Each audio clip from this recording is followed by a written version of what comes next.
Stocks बेहतर है या mutual funds? Actually mutual funds और स्टॉक्स ये बेसिकली अलग अलग सब्जेक्ट है या अलग अलग विषय है। हम लोग उसको एक ही समझ रहे हैं। एक्चुअली मैं बताता हूँ क्या है सीन। तो आपको अगर पैसा कमाना है तो म्यूचुअल फंड्स, और आपको वेल्थ कमानी है तो स्टॉक मार्केट।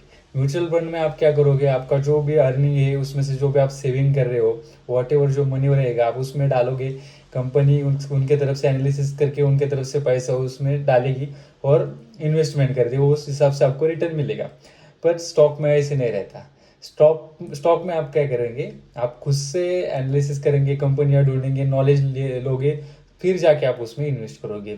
तब आपका नॉलेज भी बढ़ता है, जो भी आपको मार्केट की सिचुएशन है वो भी मालूम चलती है। और अगर आप फेल भी होते हैं तो भी आपका खुद का एक मतलब अगर मतलब आपको चीज़ें मालूम चलती है। अगर लाइक मेरा तो ऐसा कहना है कि failure is the key of success.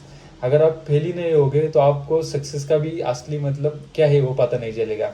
दूसरों के भरोसे पे आप वेल्थ नहीं कमा सकते। आपको खुद से स्टॉक्स देखने पड़ेंगे, उससे एनालिसिस करनी पड़ेगी, उसमें कंपनियों को देखना पड़ेगा, कंपनी का क्या मतलब सब जानकारी लेनी पड़ेगी, और उसके हिसाब से आप स्टडी करके जब आप स्टॉक्स में पैसा डालोगे तब जाके आप वेल्दी बनोगे।